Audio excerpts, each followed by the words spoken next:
So now we have Harvey Diamond. Harvey Diamond is a welcome guest to our Autism Hope Summit today. He's the health and fitness advocate that many of you know about, a New York Times #1 best-selling author who has been studying and teaching principles of healthful living for over 45 years. He's helped literally millions of people worldwide not only to dramatically improve their health, but also to overcome serious catastrophic disease. And those of you who are familiar with Harvey know about his book, Fit for Life. Those who may not know Harvey's name probably have heard of the book, Fit for Life. It has sold nearly 14 million copies in 35 languages and are read in over 80 countries. It held the #1 position in the New York Times bestseller list for an unprecedented 40 weeks, and it was the fastest-selling book of its kind in history. Harvey has had multiple appearances on Oprah Winfrey, Larry King, Nightline with Ted Koppel, Live with Regis Philbin, Good Morning America, The Today Show, and many others. And in a stunning validation of his healing methods, Harvey has triumphed over a devastating condition called peripheral neuropathy, brought on by Agent Orange poisoning while serving in Vietnam. But thanks to his considerable understanding of the human body and its proper care, he is one of the longest-known survivors of this condition. So, Harvey, it's a true pleasure to talk to you this morning. Thank you so much, Tom. It's very kind of you to have me on the show and to say all those kind things about me. You can't see it, but I'm blushing. Yeah. Well, there's so much more I could say, Harvey. You and I go back probably 20-plus years. Yeah. To the start of Enzymedica, before the start of Enzymedica, and that was nearly 19 years ago, if you can believe it. Unbelievable that it's that many years already. Yeah, it's crazy. And, of course, you are serving in an advisory capacity to Autism Hope Alliance, which we greatly appreciate as well. So thank you for that. My pleasure. Our topic today is care for the caregiver, or self-care is not selfish. And the reason we're talking about this, of course, is most of our families find themselves in a situation where they're providing full-time care. Often it's really the responsibility of one caregiver, a mother or a father. There's a lot of single family situations here, single parent situations here, where all of the responsibility falls on one parent, though a second parent may be available to help from time to time. But it's an enormous task, as I know you are aware, depending on the severity of the autism. And it's, because it's a spectrum disorder, some parents have greater challenges than others. But nonetheless, it's certainly appropriate that we talk about how the caregiver can take care of themselves in order to give the best care to their loved one. And so just off the bat, Harvey, I mean, when you think of an individual who's providing care, where does your mind go in the way of what they should be addressing so as to continually have the energy and the stamina and the will to provide care for others? Well, first, I would say that, to be perfectly honest with you here, not to make light of it in any way, shape, or form, but the very idea that the caregiver who's taking on such a challenge would actually feel some kind of guilt about taking care of him or herself, to me, that is astounding. That is absolutely amazing, because obviously a child dealing with autism needs someone to help on the top of their game, quite frankly. And to feel any kind of guilt that they're actually taking care of themselves so they'll be in a better position to help those individuals, that does not ring true with me. I mean, that should be actually priority #1, or at least tied as #1 with taking care of the child. And then you've got to take care of yourself, because how else is the child going to receive top quality care?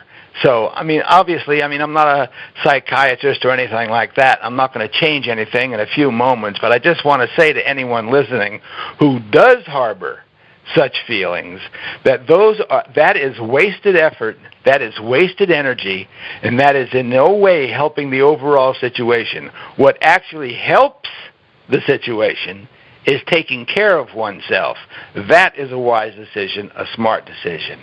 Now, obviously, for me, having written Fit for Life and studying diet and health for nearly a half century, quite frankly, to me, obviously, one of the most important places one has to begin is with the foods that they're eating. And, listen, I'm going to be the very first one that will acknowledge that this information that I basically share with people, it's not for everyone, but I will say this, it will only be of interest to those of you who eat. So, having said that, and Tom, you were kind enough to mention that I have been studying this for over 45 years, in fact, 47 years. And the thing is, I don't have all the answers, and I don't know what to do for every single person, because this is too much of a sophisticated subject, an awesome subject, for anyone to have all the answers of what is the best thing to do for each individual. However, I will say this. You really can't study the same subject for 47 years with such enthusiasm as I and not pick up a few tidbits here and there. Sure, absolutely. You're going to learn a few things. And yeah. Obviously, I've had the good pleasure of having an astounding number of people, millions of people, feel better because of the information that I have disseminated to them. Now, obviously, when it comes to food, we live and we have prerequisites to stay alive, and the three main prerequisites that we all have to fulfill is air, water, and food. That's not difficult to understand. Everybody knows that. And, it's easier to fall off a log, or it's just as easy to fall off a log than it is to find two people who agree about what to eat, when to eat, and how to eat, and all that. There is so much disagreement among all the so-called experts, myself included. I'm in there. People listen to me, and then they listen to someone else. But I will tell you this. There is one area where everybody agrees. There is total unanimity. Everybody across the board, no matter what their specific interests are, they agree 100%, and that is that we as human beings must eat food on a regular basis, on a daily basis. Now, except for a few breatharians sprinkled throughout the world, everyone across the board agrees we have to eat. If you stop eating, you're going to perish. It may take 2 months. It may take even 3 months. There are instances of people staying alive so long. But the fact is you have to eat or you're going to perish. And we, each one of us, as individuals, is going to consume in our lifetime approximately 70 tons of food. Now, that is, even when I say that, and I've said it over and over to so many people, it still astonishes me when you think about the fact that 70 tons of food is going to pass through your body. Your body is going to have to extract what it needs and get rid of the rest. And obviously, getting rid of the rest is quite important, because it doesn't take much of 70 tons to stay in your body for you to be feeling poorly or put on weight or not feel good. And that's just how it is. Sure. So, when it comes to talking about this subject, rather than being adamant to people and telling them you must do this and you must not do that, I have a goal in my mind when I talk to people, and that goal is to appeal to the listener's common sense. Common sense has to rule and will rule. That is the one thing that is ours. Our God-given common sense will help us more than you know if we will just give it the opportunity, we'll just give it the chance, because otherwise we're going to be led this way and that, and everybody's going to say something different, and the person is going to throw up his or her arms and just go, well, I don't know what to think. This person makes sense. That person makes sense. So what I do is constantly present individuals with information and let them make a decision based on their own common sense, their understanding of what they think will be the best for them. So, excellent. In that, so let's start with some of that common sense. What's on that list, Harvey? Well, let me just start right here, because in that regard, like, I have been asked over and over on numerous shows, like you mentioned, on whether it's Oprah or Regis or Larry King or whatever it is, many times I've been asked, well, Harvey, you've studied this subject for so long. If there was one thing, what is the single most important thing that you feel like you've learned? That we understand you don't know everything, but there must be something that really hits a chord with you and you feel most strongly about that. So that's what I want to discuss with people listening right now, so they have a good grasp of this aspect of taking care of themselves, and they will know what to do to take care of not only themselves, which is job number one, but taking care of that child who may be dealing with an autistic situation. Now, if someone were to approach you and ask you this question, and you don't know anything about diet or health or physiology, or you just don't know anything about the subject, and somebody were to ask you this question, what do you think personally, as a human being living on this planet, what do you think would be better for your body, to eat food that's alive or to eat food that's dead? Now, you may be saying, this is a setup for a punchline or a joke, which it is not. And people might be saying right now, well, it's a ridiculous question. Of course it would make more sense to eat living food than it would to eat dead food. But this is the area in which I wish to focus in on, because not only is it appealing to your common sense to say, well, obviously I want to eat living food if I want to stay alive, but the first question is, well, what do you mean a living food or a dead food? What makes a food alive and what makes a food dead? Excellent question.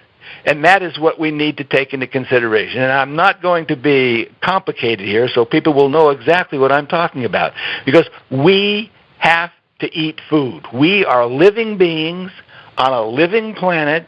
We have to eat to stay alive. It only makes good common sense to eat food that's alive. So to explain this to you, I just want to briefly discuss a subject that I know is near and dear to your heart, Tom. Yeah. And everybody has heard the word. The word is enzymes, and I'm not going to get involved here, and you're not going to say, well, I don't know what he's talking about. I'm going to keep this very, very simple.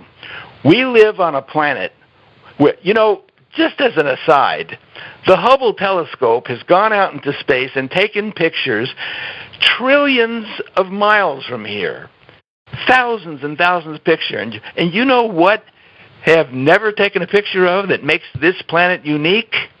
Life.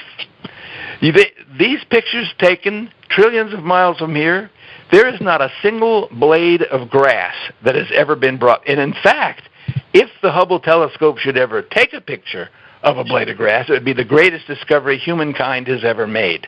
But here we are living on a planet that life is bursting at every turn, no matter where you go. It could be extremely hot or extremely cold, or in between. There is life. There is life everywhere. It is what makes the planet Earth unique in our solar system. In fact, in all heavenly bodies that is known to us, there is life on this planet and this planet alone. And let me tell you, this is not an exaggeration when I say the reason there is life on this planet, the reason we have life in our bodies, is because of these little dynamos called enzymes. Enzymes are literally in every living thing. It doesn't matter what it is. Every human, every plant, everything that exists because there is such a thing as enzymes. In fact, and again, this is not an exaggeration, if enzymes should be removed from the equation, the planet Earth would then resemble the Moon or Mars. There would be no life. There is life on this planet because of enzymes. And everything that you do, I don't care what it is, great and small, whether it's digesting food or running or walking or talking or standing up or rolling over in your sleep, whatever it is, enzymes are involved. Enzymes are referred to as the body's labor force because absolutely every last thing, right down to the passage of blood through your blood vessels, seeing, hearing me right now, being able to talk, none of it would be possible without enzymes.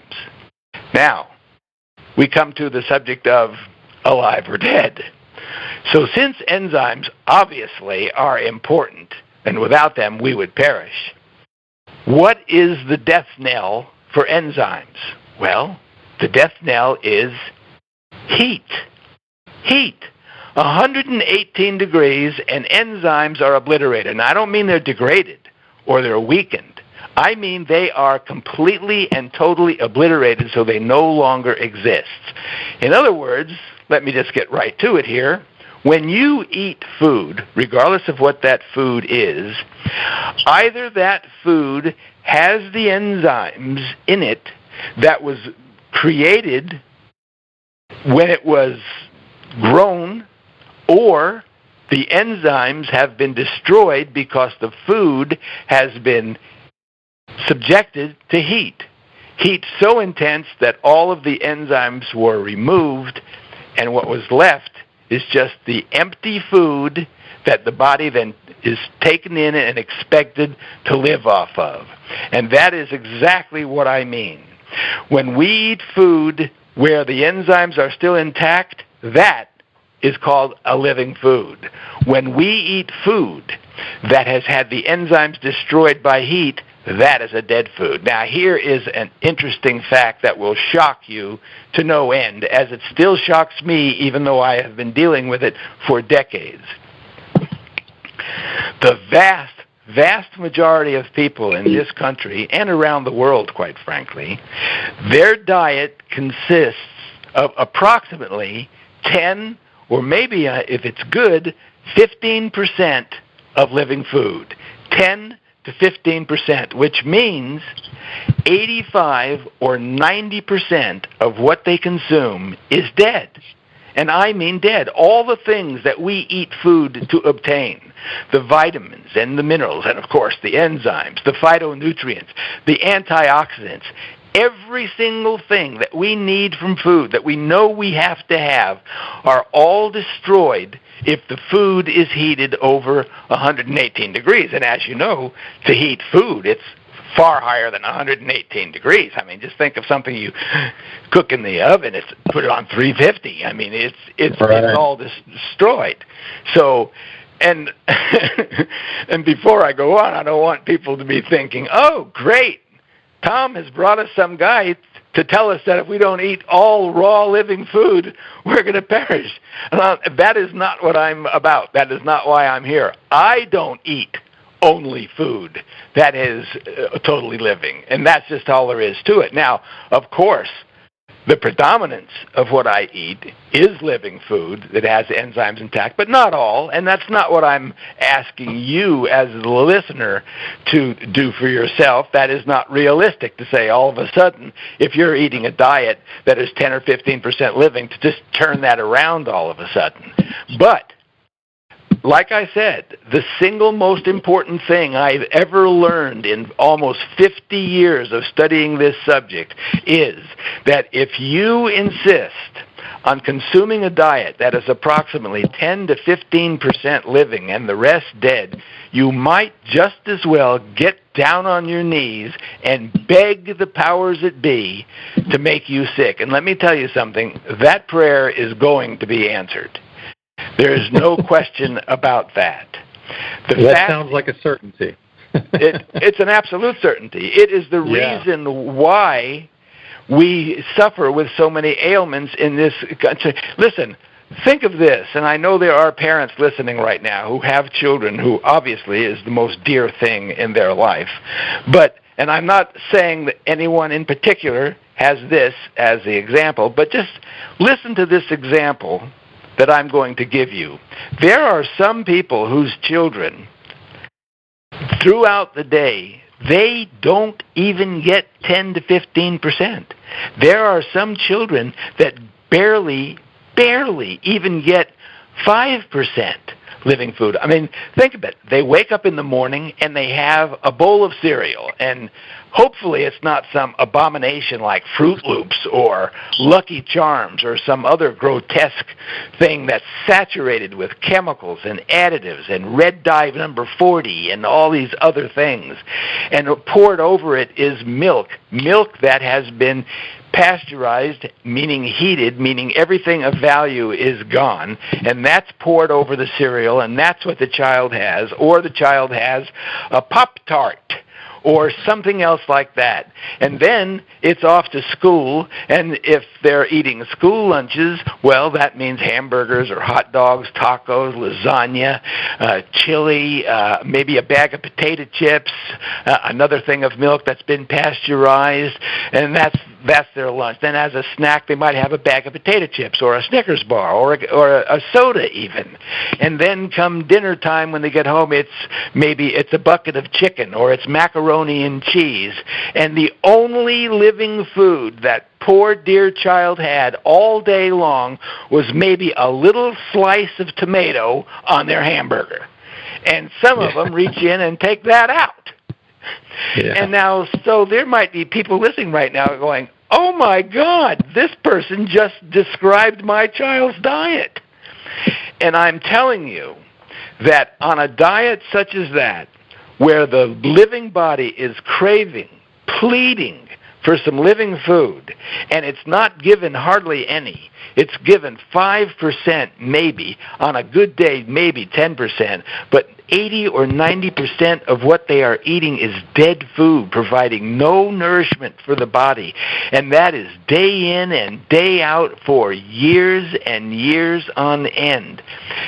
That does not work. It cannot be continued. And an effort has to be made. And I'm not saying, again, I want to make this point. I'm not saying to you as a caregiver that you have to alter what you're eating and all of a sudden start eating 70 or 80% living food. That's not realistic. But let me ask you this question. And again, your common sense can answer it. Let me just ask you this question, and let me see if you think it's a fair question for me to ask. Since you know that you are a living being living on a living planet, and you have to eat food to stay alive, does it not seem reasonable to you to eat half the food you eat, be living, and the other half not living? The half of it that you like to eat, spaghetti and meatballs and garlic bread and chicken and just chips and sandwiches and all these other things that has had all the things of vitality removed from it. But the other half of what you eat are fruits and fruit salads and smoothies and salads and raw nuts and seeds and those type of things. I want to tell you something that I have seen from experience over the years working with people, that there are folks that hear what I'm saying and it hits them like a 2x4 across the side of the head when they realize that they're not giving their bodies enough living food, that they think, oh my God, well, yeah, it's reasonable that at least half of what I eat should be living. And I want to tell you something. If you are one of the people who are only getting 10 or 15% living food and the rest dead food, if you were just able to up the amount of living food you consume just to 50%, just half and half, just half is living, half is not, just doing that, the level of health of improvement that you would reap is so overwhelming it can hardly even be believed. It's absolutely astounding because your body is craving that living food. It wants it. It needs it to survive. If all of a sudden more living food is included into the diet, up to the point of, say, 50%, like I said, and the other 50% is not, you are going to experience immeasurable improvement. Let's remember one thing. I said earlier that each and every one of us is going to eat 70 tons of food. 70 tons of food will pass through our bodies. I'm going to tell you something that if you don't already know it, and it's an obvious thing, but if it's not pointed out to you, you just don't realize it. You're not going to even believe what I'm going to tell you right now. It's going to astound you, and that is this. Nothing is more important for you as a caregiver to have energy. I mean, to not be tired and passing out and all logy, you got to have energy. Well, that 70 tons of food that is passing through your body, every single thing you do requires energy. I mean, I don't care what it is. I don't care if it's blinking your eyes or running a marathon. Everything requires energy. Well, guess what activity of the body requires not only more energy than any other activity, but requires more energy than everything you will do your entire life added together will not equal the amount of energy required by the digestion and assimilation of that 70 tons of food. Isn't that extraordinary? Isn't that amazing? Yeah. Most people, when they hear that, they're dumbfounded to realize that the energy, the thing that is so precious to them, so dear, that they need to be able to not only help themselves but help their child, that energy is just being squandered unnecessarily on foods that require so much energy to deal with because it doesn't have the enzymes in it. It doesn't have all the nutrients in it. So the body has to put out all this, expend all of this energy. Now, what if you, without really throwing your life into turmoil, without going on some diet that is deprivational and takes away the joy out of eating, but what if you were able to eat in such a manner that you would use less energy for the digestive process, and the digestive process would function more efficiently? I mean, you have to be thinking, oh, wow, that has got to be the greatest thing ever. If I could actually save energy, have my digestion work better, have less digestive difficulties, and have more energy, that is what should be the goal of every person listening. That has been my goal for the last 50 years, and that is the way I comport myself, because as Tom mentioned, I was exposed to Agent Orange. I'm dealing with a devastating physical limitation of my body. I have to be ultra careful of what goes into my body, or I am going to be laid low. So I have to see to it that I have the optimum amount of energy to be used to heal my body. And that's what will happen with you.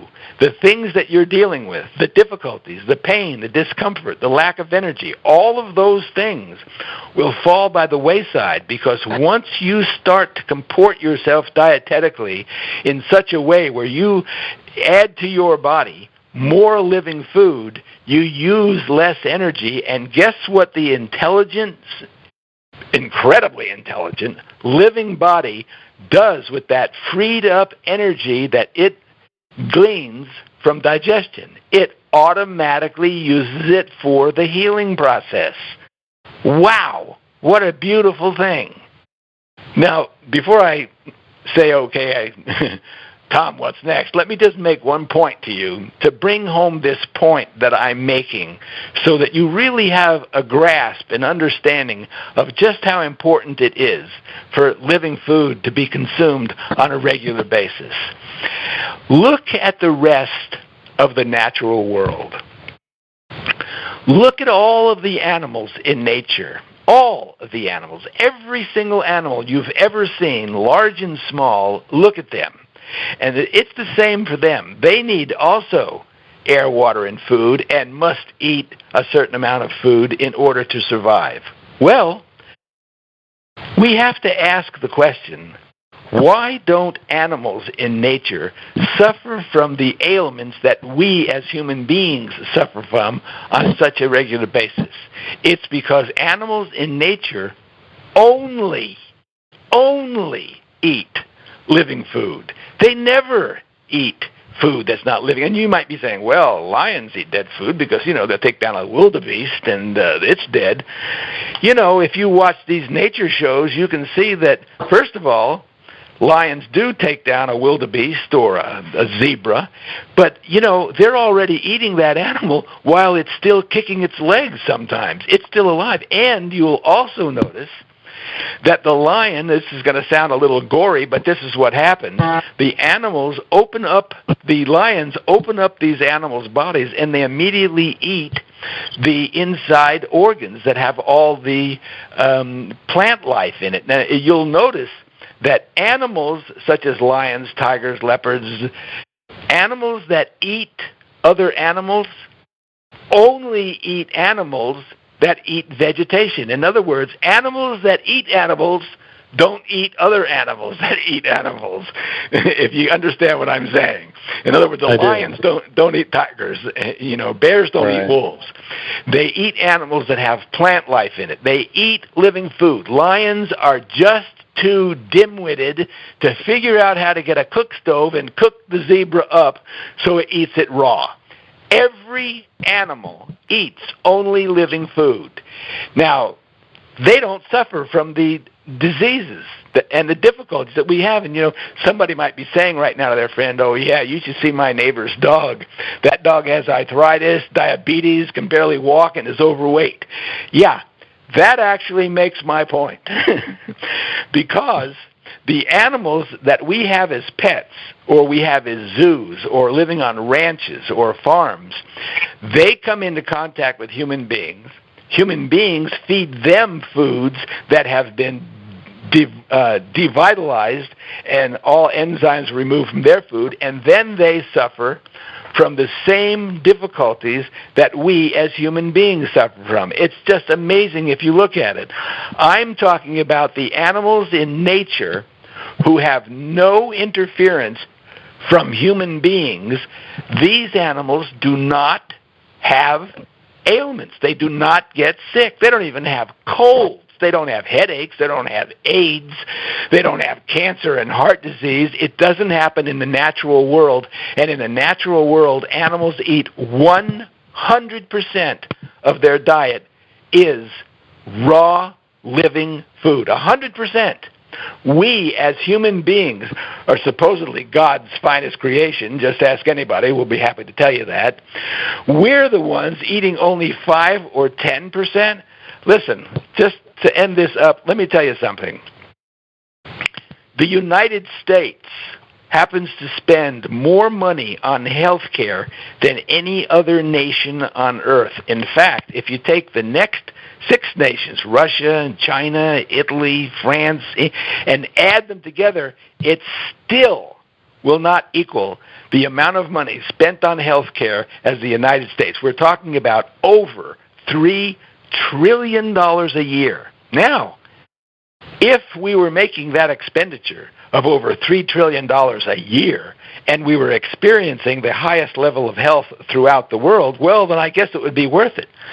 But the thing is this, not only do we spend more money than all the other nations that I mentioned, but we lead the world in what is called the degenerative diseases of affluences. Heart disease, cancer, diabetes, osteoporosis, and of course, obesity. We lead the world. We're number 1 in all of those categories. This is astounding. We spend more money on health care, and yet we lead the world in ill health? What is wrong there? I'm going to tell you point blank. There is a plot afoot, and the plot is designed to keep you overfed and undernourished. And part of that plot, even though it's accidental and it's not done intentionally, part of that plot is we are not eating a sufficient amount of living food. And I used a lot of time and a lot of words to explain it, but I hope you have in your mind the idea that I am trying to get across to you, that more living food has, has to play a role in your diet. Thank you, Harvey. That was extremely helpful. I've got a couple questions for you. Sure. With regard to what you stated.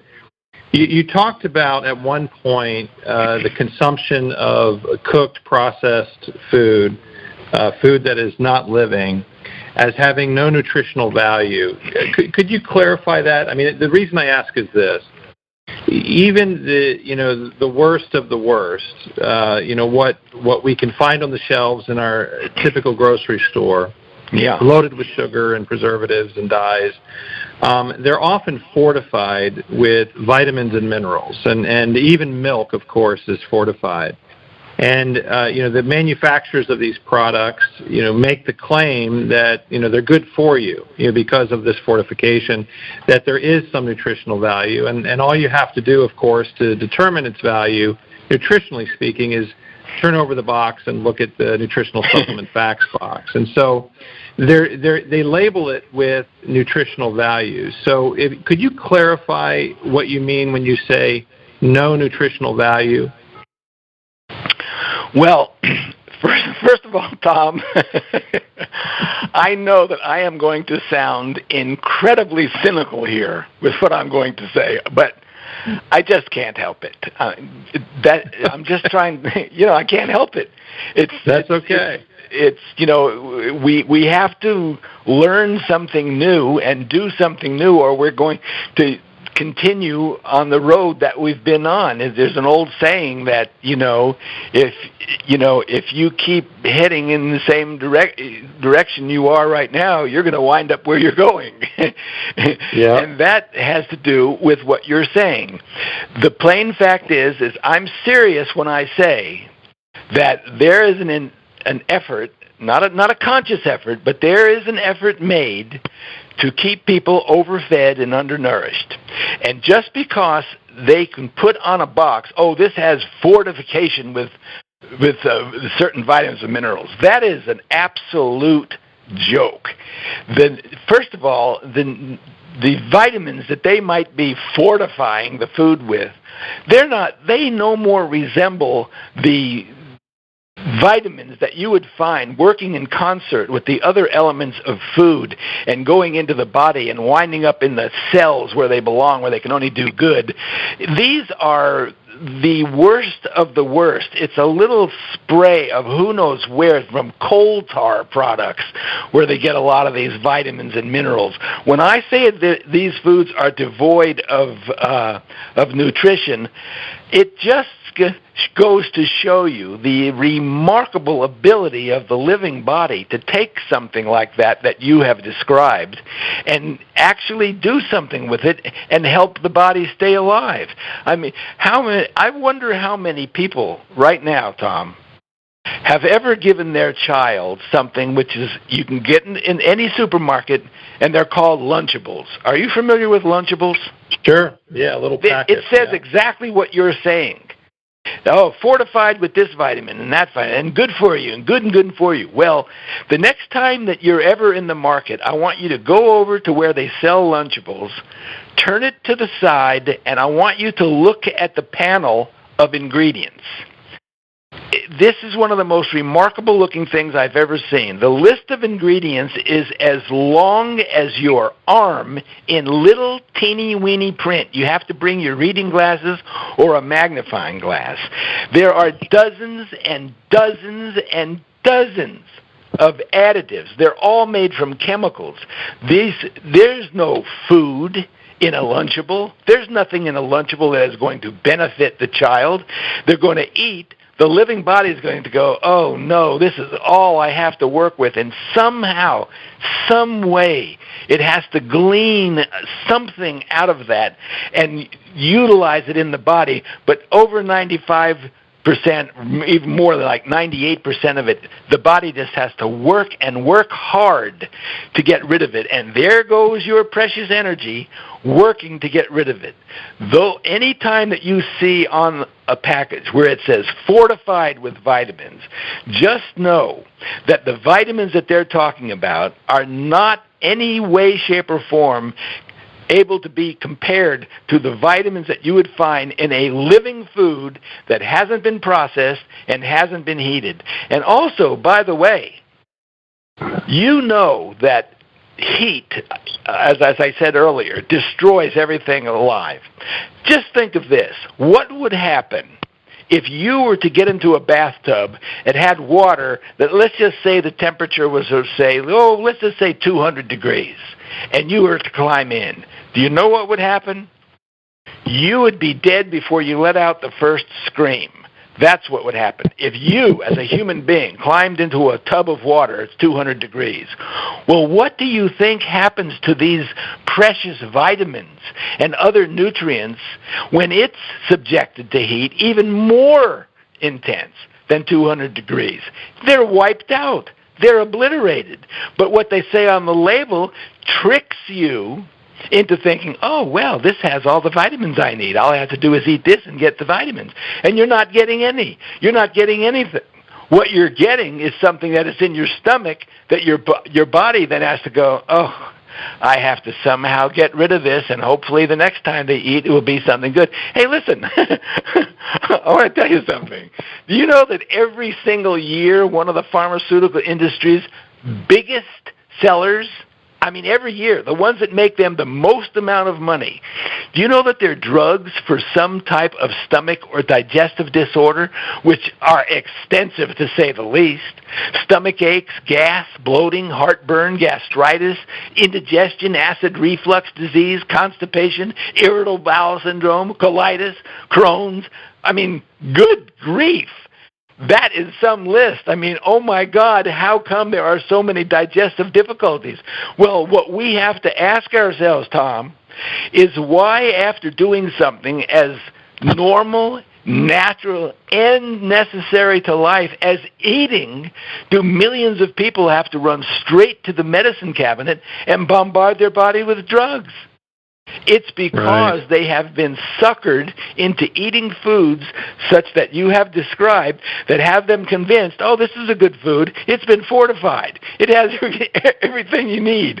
Meantime, it doesn't have anything you need. All it has is something that the body has to work double time and overtime to get rid of. That's very helpful. I think that answers a lot of the questions, no doubt, the listeners have. And with regard to transitioning, so you're saying that the average American eats likely between 10 and 15% raw food or living food. Your goal, your recommendation is to work up to 50-50, as kind of a happy medium. Obviously, we would do far better if the percentage of living food was higher, but that's a reasonable recommendation. Yeah. How do you suggest the average caregiver, or for that matter, their child, how do we transition into that? Do you have any advice on moving from 10 to 50%? Well, let me tell you the single most important aspect of my recommendations in terms of eating. And, I know that some of you are going to be familiar with Fit for Life. There are just too many millions of people who read the book for nobody listening right now to not have any awareness of it. And, one of the things I'm noted for is recommending a certain food that for literally millions of people, I have to tell you, this one food has been more grossly misunderstood and more unfairly maligned than any other food, and that food is fruit. I'm the guy known for getting people to eat more fruit. There is so much misinformation about fruit that it can hardly even be believed. Now, I know that we don't have all that much time, so I'm just going to come out and tell the people what they can do that will not only make them feel immensely better, but it will dramatically increase the amount of living food they eat, and it's this. What I'm known for, what I'm called, is the guy who talks about fruit till noon. He's the fruit till noon guy. I want to tell you something, and you can listen to this, and I'm not making this up, and you can do with it as you wish. Here's the important thing you have to understand. Let me very, very briefly describe to you what are called the body's body cycles. We've heard that term before. I know you have, Tom. The body cycles are what are called the circadian rhythms, and it's very common. It's very, very obvious. I mean, you don't have to have a class in physiology to understand it. Here's how simple it is. You know, we eat food, we extract what we need from that food, and we get rid of the rest. That's it. There are 3 cycles associated with that, and here they are. The 3 cycles is this. The first cycle is we eat food. It's called the Appropriation Cycle. It goes from 12 noon to 8 p.m. In other words, in that 8-hour period, the body is most equipped and most ready to deal with food. It's called the Appropriation Cycle. It's taking in food from 12 to 8. And then the body extracts what it needs from that food. That's called the Assimilation Cycle. That picks up at 8 p.m. and goes to 4 a.m. in the morning. In other words, most of the hours while you're asleep, your body is busy at work extracting what it needs from that food. And then the third cycle is what is called the Elimination Cycle. We have to get rid of the rest. It goes from 4 a.m. to 12 noon. Okay? So you have the entire 24 hours. It's just taken up with these straightforward, simple 3 cycles. We take in food, extract what we need, get rid of the rest. Now, that cycle called the Elimination Cycle, where we get rid of the rest, that is the answer to feeling better, to having more energy, to living longer, to not having pain, to not getting sick. It's getting that waste. Remember, you're going to eat 70 tons of food. It's going to pass through your body. That elimination cycle that the body goes through from 4 a.m. in the morning until 12 noon, those are the 8 hours that the body is most heightened, most aggressively eliminating the waste from our body that we have to get rid of, from the bowels, the lungs, and the skin. Now, here's my suggestion. Do you remember that I told you that the one function of the body that requires more energy than all other activities combined is digestion? If you wake up in the morning, say at 7 or 8 o'clock, you are smack in the middle at the height of the elimination cycle. This cycle that is so important for you to live a long, healthy, pain-free life, it's right in the middle. For you to go in the kitchen at 7 or 8 in the morning and eat a nice big breakfast, or even a breakfast of just a bowl of cereal and a piece of toast, or a bowl of oatmeal, or just a couple of eggs and a piece of toast, or whatever it is, those are foods that require immense digestive energy from the stomach, and it puts the brakes on the elimination cycle. There are people listening to me right this moment who never in their entire lives, they can be 30 or 40 or 50 or 60 years old, and they have never once, not one day of their life, has their elimination cycle that goes from 4 a.m. to 12 noon been allowed to operate unfettered.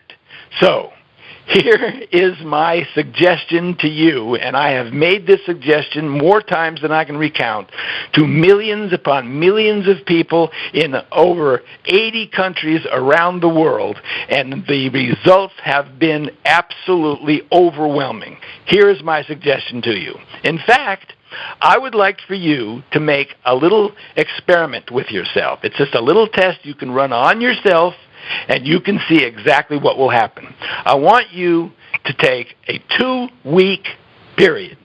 And during this 2 weeks, the only change I would ask for you to make, the only change, is when you wake up in the morning and until 12 noon, the only thing you consume is fresh fruit or fresh fruit juice. And when I say fresh fruit juice, I don't mean orange juice that's been pasteurized, because that's just pure acid and will poison you and make you sick. I mean fresh. You have to squeeze it yourself or have someone squeeze it for you.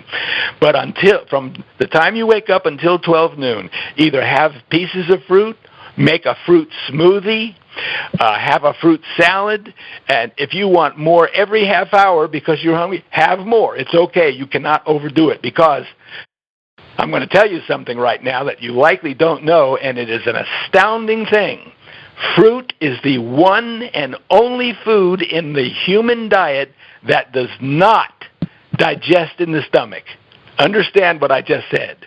No other food in the human diet does not digest in the stomach except fruit. Fruit passes through the stomach and is broken down in the intestines. In other words, it requires no energy from the body, and it goes into the intestines, and it releases all of the nutrients that we are eating the fruit and the food for. So my suggestion to you is exactly that. For 2 weeks, you wake up in the morning, until noon, nothing passes your lips if it's not fresh fruit, fruit juice, fruit smoothie, or fruit salads, as much as you like. It doesn't matter. You cannot overdo it, because it's not being spoiled or heated. And that's why I always tell people, if you eat fruit, you don't eat it as a dessert, because fruit wants to go into the intestines. You don't eat a meal and then eat fruit, because the fruit is stuck in the stomach where it causes problems. Then we say, oh, you know what, I can't eat melon, I can't eat strawberries. They give me a stomach ache. They give you a stomach ache because it was on top of a roast beef sandwich. You have the fruit first. It passes right through the stomach into the intestines. I want you to do this for 2 weeks. Certainly you have 2 weeks. I mean, you're interested enough in your own health and well-being that you're even on this call right now and you're listening to this information. You certainly have 2 weeks to find out something that might have immense effect on your health and well-being. And at the end of that 2 weeks, go back and wake up in the morning and have yourself a nice breakfast. And what I would suggest is that you work it out to where that 15th day is on a weekend, because you're going to need to be home so you can rest. Okay. Thank you. And a quick question about that. Would there be, would the same value occur? So I understand what you're recommending, and it makes perfect sense to me. But what about fasting before noon? Is there any drawbacks or benefits if a person eats nothing before noon? Is there any mechanisms in the body that make it less effective if you simply fast before noon, or does it have a similar value? There is no drawback whatsoever, not one. And there are some people, they don't like to have anything in the morning, except a glass of water. There's certainly nothing wrong with having a glass of water, but you do have to stay hydrated. And I absolutely know people that have nothing. I mean, from the time they wake up until 12 noon, the only thing that goes into their body is a glass of water or a couple of glasses of water. So, no, there is no difficulty in doing that whatsoever. The only thing you want to avoid is having any cooked food. That's the death knell. That's what slams the brakes on the elimination cycle and starts sucking up that vital energy that the body needs. So either have nothing, just a glass of water, or have fruit or fruit juice, as little or as much as you like, but make it all the way till noon. And just do that for 2 weeks. And don't make any other changes. And at the end of the 2 weeks, you will see how you feel. Now I know a lot of Tom, people... I have to make one thing. Please, I have to make this one point, just to be fair. And this is only a possibility. People who do this, who have never done it before and are accustomed to having great big breakfasts, on occasion, not always, not by any means, but on occasion, people will start to feel poorly. They'll have their head will hurt, or they'll some difficulty they've had in the past will become more pronounced. And the only thing that you have to understand is that the body recognizes that it all of a sudden has all this freed up energy, and it's going to try as desperately as it can to get rid of as much waste as it possibly can until it acclimates itself. So you might feel poorly at first, only because the body is working hard to do what it can for overall health and well-being. Do not make the mistake of saying, oh, well, this doesn't work. I started having just fruit and I got a headache. I'm going to go back to eating pancakes with sausage. You understand? So see it through. It's not going to happen to everybody. It really isn't. But for those few for whom it will happen, don't be alarmed. Just know this is your body at work. Sorry I interrupted you, but that was an important point I had to make. I appreciate that. That's a valid point. Now, there's people out there that are thinking, okay, I can probably do that. 2 weeks is certainly a reasonable recommendation, but my coffee, how in the world? Oh man, that is so funny because it's absolute. I'm sorry for laughing, but it will astound you how many people ask that very thing. Wait a minute, I like to drink coffee. Okay, it's okay. Let me say this: if you're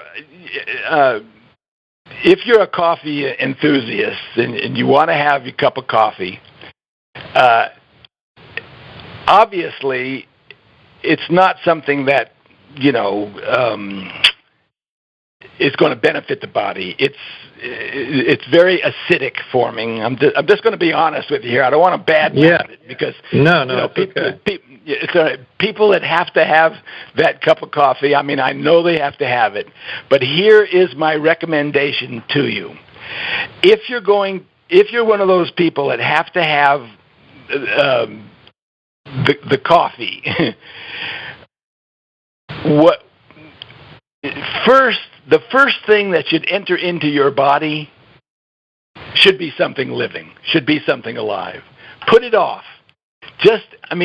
Don't have it first. Don't wake up in the morning and have it be the very first thing you do to your body is give it something that is not benefiting the body health-wise in any way, shape, or form. Let the first thing be something alive. Let it be a piece of fruit. Let it be some fresh squeezed orange juice.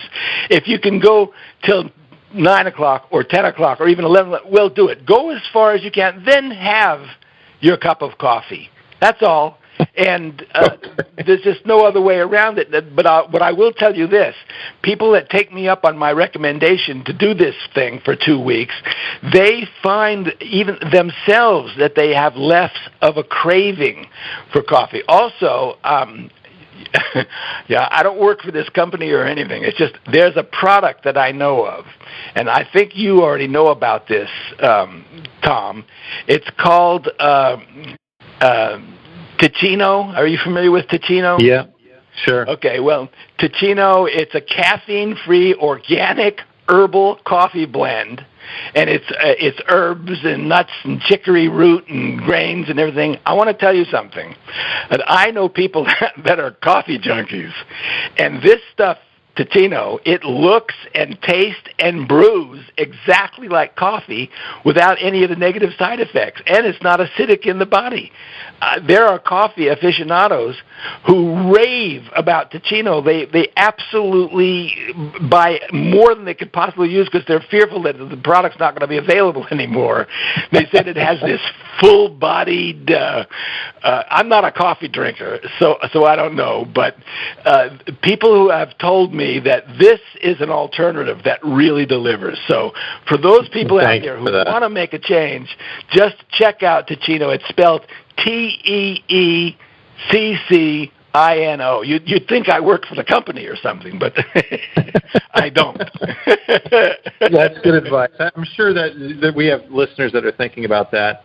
Two more questions. We're almost out of time here. Okay. One is, and I understand everything up to this moment is about restoring energy to the body, giving the body an opportunity to work at its optimal way, so that we can replenish the body and heal the body and all those good things. Makes perfect sense.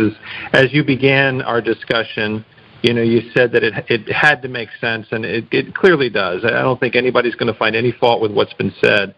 The question I have is what relationship does this dietary recommendation have with regard to an individual handling stress and anxiety? So, back to the caregiver. Naturally, the caregiver needs to be in good health in order to properly care, at least we could say, give it their best, to their child who needs them at their best. Is there any benefit that can be measured with regard to how that same parent under this type of diet would be able to handle anxiety and stress, because they're under an enormous amount of it? And then you might add to that answer, is there any other recommendations you have that would help relieve some stress and anxiety? Well, I know this is going to sound like, well, good grief, you're just telling me that if I improve the way I eat, everything's going to get better. But I'm not being flippant here at all when I say that's actually a true statement. I don't know that I would be able to say this with as much conviction as I am saying it had I not had the experience of 3 or 4 decades of hearing people report back to me the effects that it has had on their lives. The fact is that, now I'm not going to say that a lot of stress isn't caused by emotional situations and family matters and things like that. Obviously, those are stressful type things. But you don't need to add to it the stress of the living body trying to stay alive on a diet that is not supplying it with the living food it needs. So what I have seen for so many years are a lot of people make these changes, and some of them do it more quickly than others, some do it more slowly than others. And that's fine, because as long as some progress is being made. But over and over again, people have told me, this is absolutely astounding. I'm more capable of dealing with the stress of life. Is it possible that improving my diet has made this difference? And I say, not only is it possible, it's absolutely, unequivocally definite that that's what's happening, because the body starts to feel better and feel stronger and have more ability to withstand what it is confronted with, and it simply fares better. People who are dealing with stressful situations and don't know what to do, they will be astounded, I promise you, that if some of these changes that I am making appeal to you and you make them, you are going to find that the stresses that usually lay you low and knock you out and force you to maybe have a drink just to relax or something are not going to be required. And I'm not making this up, Tom. I'm telling you this is absolute and accurate. And I want to just say, I'm just going to make a little plug here, but it's only to help you. One of the books that I have written is called Fit for Life, A New Beginning. And all of these things that I'm talking to you about, I go into it in great detail and talk about these very things. So if you're interested, and the book is extremely inexpensive, it's like $6.50 or something for a paperback, and it's got a ton of information, and I would suggest that if you are interested and you do want to remove stress and remove pain and feel better and be able to have abundant energy so that you can be of service and of help to the people in your family who you love, you owe it to yourself to, in a relaxed way, go through the book and read it and look at all the recommendations and suggestions I make, because I just made 3 or 4 suggestions to you. That book has dozens. And the name of that book again, Harvey? It's called Fit for Life, A New Beginning. I've written 9 books, and several of them have Fit for Life in the title, but the one I'm talking about is Fit for Life, A New Beginning. It is in my opinion. What's that? No, go ahead. I was going to say, of all the books that I've written, my favorite is that one, because it has the most amount of information that people can glean. And quite frankly, I want to tell you that one of the greatest compliments I've ever received from people who read it say, wow, I love the way you write, man. It's like you're right there in my living room talking to me. I don't don't try to prove how much I know or talk to scientists or anything like that. I just talk to folks. It's just simple reading that makes common sense, and you can decide for yourself which things to use and which to not. Excellent. And just as a side point, that book, Fit for Life, A New Beginning, is the book that we send to all parents who qualify for the Gift of Hope. So, as you know, the Gift of Hope is the way we help parents in need, those who have some financial difficulties. We send them a monthly supply of nutritional products. And in the educational materials, the very first thing we send them is that book. And so it's accessible through that program. One last question, Harvey. Okay. I know you are a proponent of this. The role of humor in life. I know you have a great sense of humor. We haven't tapped that today. We've had a couple of laughs, but if you could explain to parents who are obviously caregivers in this case, the importance of finding time each day to not just smile, but to laugh. Do you have anything that you could advise our caregivers? It's so interesting that you should bring that up because, here's the thing. Last month, I celebrated my 72nd birthday. And, when I was a youngster, I was poisoned by Agent Orange. And quite frankly, it has really caused a lot of difficulties in my physical body. And I won't go into detail, but it's a challenge. And it's a potentially very stressful situation that I deal with on a daily basis. I mean, just as an example, I am literally 100% unable to lift a glass of water to my own mouth for a drink. I have to bend over and drink through a straw.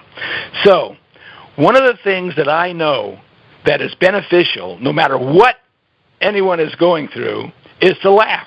Is to have good humor. And I love being funny. I mean, a lot of the stuff in my book, people will write and say, wow, you're like a comedian. I tell people, if it weren't for the fact that I was studying and writing health books, I would be Jerry Seinfeld.